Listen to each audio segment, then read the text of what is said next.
পরে এলো, ভালো লাগছে। এই ব্লগটা এমনভাবে করবো সে অন্যরকম হয়ে গেছে। Welcome back to my channel. আশা করি তোমরা সকলে ভালো আছো আর আমিও ভীষণ ভালো আছি। তো চলো আবার একটা ইন্টারেস্টিং নিউ ব্লগ ভিডিও নিয়ে চলে আসলাম। আর টাইটেল আর থাম্বনেল দেখে তো আশা করি বুঝতে পেরেছো যে ভিডিওটা কেমন উদ্দেশ্য হতে চলেছে। তো চলো কন্টিনিউ স্কিপ না করে পুরোপুরি ভিডিওটা দেখতে থাকো। রান করে চলে এসেছি আর একটু রেডি হয়ে আমি কালকে তোমাদেরকে ব্লগে বলেছিলাম যে ফুল কিনতে গিয়েছিলাম হাওড়ায়। আর আজকে যদি দাদাদের বাড়ি যাই তো তোমাদেরকে দেখাবো কেন ফুল কিনতে গিয়েছিলাম। তো আজকে দাদাদের বাড়ি এবার যাবো আর আমি রেডি হয়ে এসে তোমাদের সাথে কথা বলবো। আর দেখো আমার চুলগুলো ভীষণ বড় হয়ে গিয়েছে।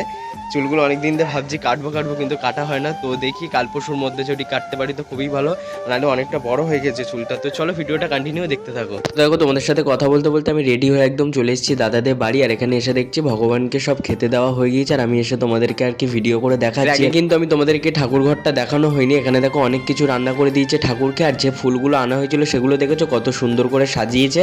গোলাপের মালা করা হয়েছে, জুঁই ফুলগুলো দিয়েছে। আমার তো আজকে ভীষণ সুন্দর লাগছিল ঠাকুর ঘরটা দেখতে। তো চলো ভিডিওটা দেখতে থাকো। সো গাইস দাদাদের বাড়ি অনেকক্ষণ এসেছি আর দাদাদের বাড়ি পুজো হচ্ছিল বলে আমি আরেকটা দাদাদের বাড়ি এসেছি।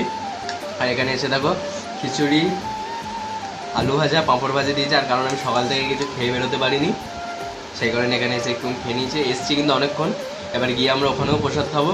তো চলো ভিডিওটা কন্টিনিউ দেখতে থাকো। তো গাইস আমরা মাসির বাড়ির কাছে চলে এসেছি। আর আজকে তো গাড়ি বন্ধ, তোমরা বুঝতেই পেরেছো। আর আমি শুভম দাদাদের বাড়ি গিয়েছিলাম, খাওয়া দাওয়াগুলো তোমাদেরকে দেখাতে পারিনি যেহেতু আমি তাড়াহুড়ো করে চলে এসেছি। চুল কেটেছি, তোমরা দেখতেই পাচ্ছ সকালবেলা কি অবস্থা ছিল। আর এখন চুল টুল সব কেটে চলে এসেছি আর মাসির বাড়ির কাছেও প্রায় চলে এসেছি। তো চলো মাসির বাড়ি গিয়ে কথা হবে। আর এখানে মাও আছে, মা আমার সাথে হেঁটে হেঁটে যাচ্ছে। তো চলো যাওয়া যায়। ভিডিও করছিস কেন? তুমি লজ্জা পাচ্ছ? হ্যাঁ বাবু, বাবা ভিডিও তো লজ্জা। আমাকে একটু দাও। এই দেখো ব্লগ বানাচ্ছে, আমাকে নিবি না ব্লগ? কেন তোমার নিলে অসুবিধা আছে? হ্যাঁ। কিসের? জামাইবাবু কিছু বলবে? ছেলে পছন্দ করে না এমন, পছন্দ করে না এমন, পছন্দ করে না এমন। क्या बात है सर, क्या बात है सर। তারপরে দেখো এখানে মাসি আমাদেরকে কেক দিয়েছে। আর কেকটা খেতে কিন্তু ভীষণ সুন্দর লেগেছে, আমার তো ভীষণ ভালো লেগেছে। তো কেকটা খেয়ে তারপরে তোমাদের সাথে কথা বলবো। আমি মামার বাড়ি তো মামার বাড়ি না মাসির বাড়ি অনেকক্ষণ আগে পৌঁছিয়ে গিয়েছি। আর কেক কাটা হয়ে গেছে দুপুরবেলা। আর আমরা এখন এসে শুধু কেকটা খেলাম, তো তোমাদেরকে সেই জন্য দেখাতে পারি না। আমি ভেবেছি হয়তো এখন কাটবে, কিন্তু এখন কাটেনি, দুপুরবেলা কাটা হয়ে গিয়েছিল। আর আজকের ভিডিওটা একটুখানি হয়ে গেছে, বেশি বড় হয়নি। চুল কেটে কেমন লাগছে সেটা কিন্তু অবশ্যই কমেন্ট করে জানিও। আর মা মাসিরা সবাই ওখানে টিভি দেখছে আর আমি এখানে বসে আছি। আর একটা রিল পোস্ট করেছি ইনস্টাগ্রামে, যারা যারা এখনও ফলো করেনি তারা কিন্তু প্লিজ ফলো করে নিও। আর ফেসবুক পেজটাকেও ফলো করে নিও তোমরা। তো চলো গাইস খিদে পেয়েছে, হাতটা ধুয়ে নিই, গিয়ে এবারে খাবো। আর কী কী রান্না করেছে মাসি দুপুরে সেটা তোমাদেরকে দেখাবো। তো তারপর দেখো আমরা এখানে খেতে বসে গিয়েছি। আর মাসি কিন্তু দুপুরবেলাটাতে অনেক কিছু রান্না করেছিল, সেটাই আর কি ছিল। আমরা রাত্রে এগুলোই সবাই খাবো। আর তার আগে আমি আর আমার মা খেয়ে নিচ্ছিলাম, কারণ দুজনের ভীষণ জোরে খিদে পেয়ে গিয়েছিল। আর মাসি আজকে অনেক কিছু রান্না করেছিল। এই যে ভাত আমাদেরকে দিয়ে দিয়েছে, তারপর ছিল ইলিশ মাছের মাথা দিয়ে আর ডাটা দিয়ে কি একটা চচ্চড়ি ছিল। আর এখানে ডাল ছিল। আর সবাই চলে এসেছিল দুপুরবেলায় আর আমরা এসেছি সন্ধ্যাবেলায়। যেহেতু আমি শুভম দাদাদের বাড়ি গিয়েছিলাম আর মা বাড়িতেই ছিল, আমি এসেছি তারপরে মা এসছে, সেই কারণে দুপুরবেলা সেলিব্রেশনটা হয়ে গেছে আমরা ঠিক জানি না, ওই জন্য কেমন একটা লাগছিল।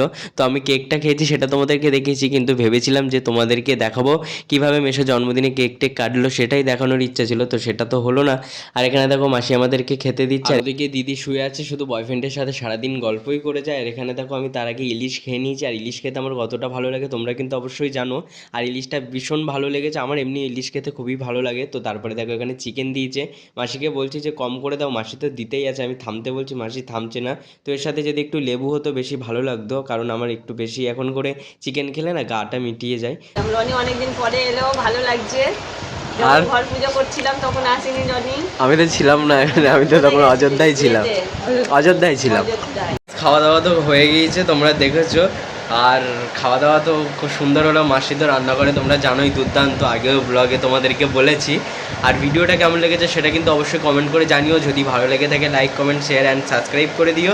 আর যারা ফেসবুক পেজ থেকে দেখছো তারা পেজটাকে প্লিজ ফলো করে আমার পাশে থেকো। করলাম মানে ভেবেছি ব্লগটা এরকমভাবে করবো, সে অন্যরকম হয়ে গেছে, সেই কারণে তোমাদের সাথে আর ভিডিওটা ভালো করে শেয়ার করা হলো না।